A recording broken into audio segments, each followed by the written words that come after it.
नमस्कार आणि महत्त्वाच्या बातमीकडे वळूया।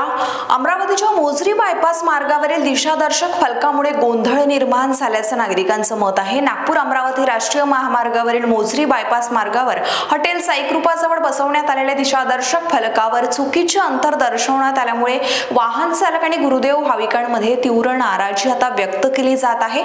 संबंधित फलकावर गुरुकुंज मोझरी 3 किलोमीटर असे अंतर दर्शवण्यात आले असून प्रत्यक्षात हे अंतर फक्त 1.5 ते 2 किलोमीटर इतकेच असल्याचं स्थानिक नागरिकांनी सांगितलंय।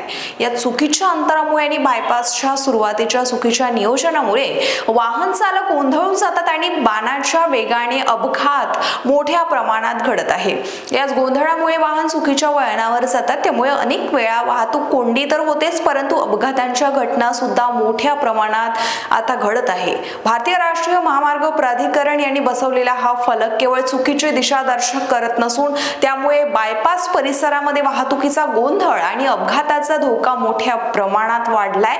गेल्या काही दिवसांपासून या मार्गावर अपघातांच्या घटनांमध्ये लक्षणीय वाढ दिसत आहे। स्थानिक नागरिकांच्या माहितीनुसार एका आठवड्यामध्ये सरासरी 1 ते 2 अपघात घडत असल्याचं समोर आलं आहे।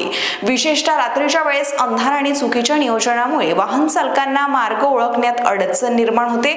तसेच महामार्गाच्या कडेला लोखंडी पुलाचे अवशेष गेल्या कित्येक महिन्यांपासून पडून आहे, जे मुळात दिशादर्शक फलक बसवण्यासाठी आणले गेले होते, मात्र आजही ते तसेच पडून असून यावरून आता प्रशासनाचा निष्काळजीपणाही दिसून येत आहे।